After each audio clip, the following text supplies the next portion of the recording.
In the previous video, I've showed you how you can connect your exchange to the bot. So the next step would be actually creating our first bot. So you can go under bots and we will see if I already have a few created for testing, but we're going to be creating a new one. So what we can do is we can stop all these bots by just stopping them like this.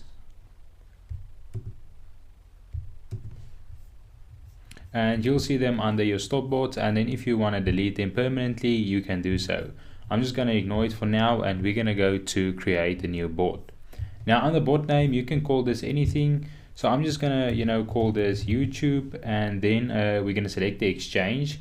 So like I showed in the previous video, I connected a Bybit key, so let's just use Bybit again. And then under the keys, since I showed you how to connect two keys, we can see in this list we currently have our main. And if you have a sub account or extra key, all of those keys will be listed right here.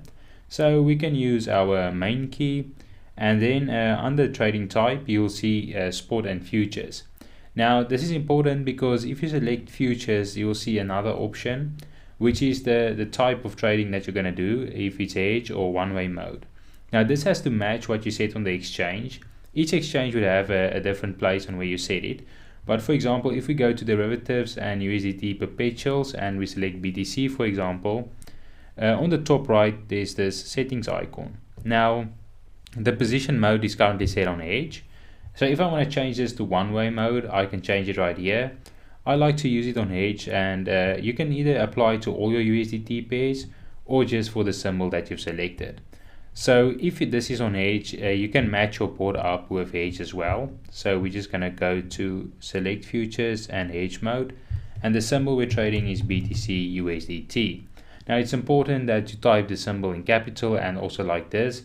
Don't add anything afterwards like .p or anything like that, because I know TradingView shows it as perpetuals.p, but the bot doesn't require that. So trading it like this is perfectly fine. So if you want to follow along, like I mentioned previously, we do have documentation.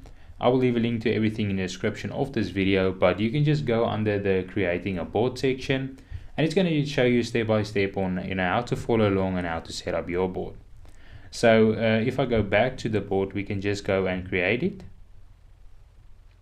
And now we can see it here in the list. Now you can enter this bot specific page if you click on this green arrow, and it's going to show you an overview of your bot. So here we can see that it's currently on Bybit.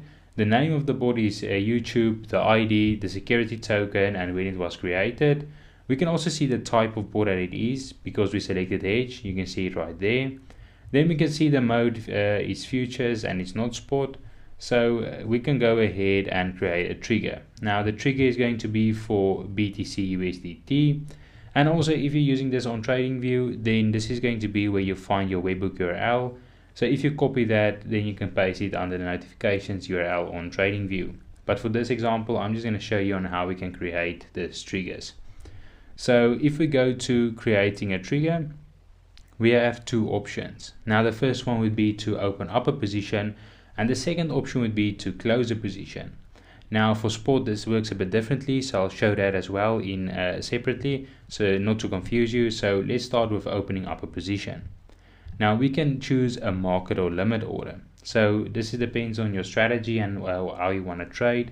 So because we want to have immediate entry for the example of this video, I'm going to select market.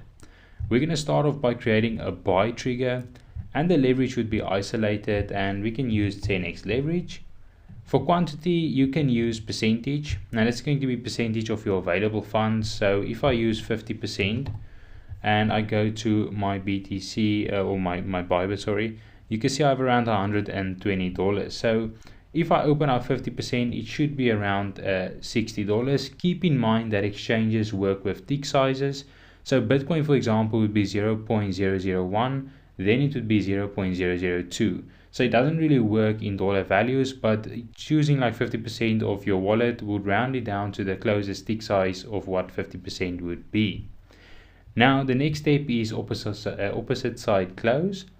This means that if I currently have a short position open, and this is a buy trigger, if I enable this and this buy alert triggers, it would close the short first.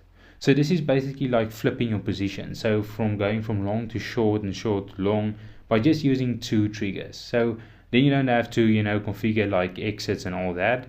So it really depends on your need and your strategy. It is a bit more of an advanced feature. So if you just want to use normal take profit and stop loss, or if you want to use the closing option, then don't enable the opposite side close. So then for your take profit and stop loss, we do have 3 option types, which is going to be dollar, percentage, and price. Now dollar is going to be the amount of dollar away from your entry price, and this really gets difficult when you're trading altcoins, because if you're using a lot of decimals, you need to be precise on that. So this mainly works for higher valued tokens. So I like to use percentage, or you can set the price exactly where you want that price level to be. Percentage is going to be a market move, so you want to use something like a 1% market move or whatever fits to your strategy. But keep in mind, you can't go and say 100, because that is a 100% market move. So then under percentage, we can go and also do the same for stop loss. And now we can create this trigger. So you'll see this under the trigger open, because the open means for opening our positions. And then we can go and to the trigger close. So this is going to be very simple, because it's always at market, because market closes are instant, and it's most likely guaranteed that your position will be closed. So that's why we are using market. If you select percentage and you type in 100, this will close your full position. So by typing 100, it means that it's going to fetch our open position, check the size of that position, and then close it. So the side we want to close, because that was a buy trigger that we previously created, we need to close the long as well. If we create this, you should see this under the triggers close tab. Now the logs are currently empty because nothing happened yet. So if we go to your triggers open, to get the ID for TradingView, which I will show you later on when I show you how to connect this to an indicator, you would click this copy button and it would copy your trigger ID. But I'm going to push out a trade manually. So if I click on this green button, it's going to ask you if you're sure you want to place a trade, and I'm going to click confirm. Now this shows you that the bot received that order, and then on Bybit, if you go there, you can see it then placed that trade for you.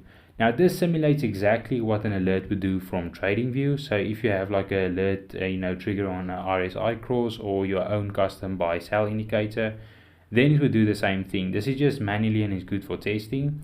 So now you can see all the settings that I've configured. So again, we can see the symbol, the isolated leverage, our entry price was at market, and then you can see that it's currently at $60 because we used 50% of our available balance. And then also the take profit and stop loss, which should be 1% away from this entry. So yeah, I don't have it exactly on the entry, but you can see it's around 1%. So you can see that everything is working. And for us to go and test the closing trigger, since it's going to close the full long position, we can just click on manually executing the close as well. This indicates that it's been successfully on the board, and then you can see, yeah, the trigger has been closed. So if you refresh and you want to see your logs, you can just go right here and you can see the 2 triggers it received. I'll also show you later on how you can connect this to your Telegram, so you can receive these notifications directly to your phone. Now in the next video, I'll show you quickly on how you can set up a spot bot and trigger. But I hope you guys enjoyed this, and if you have any questions, you can join the Discord. I will leave a link to everything in the description of this video, and I will see you in the next one.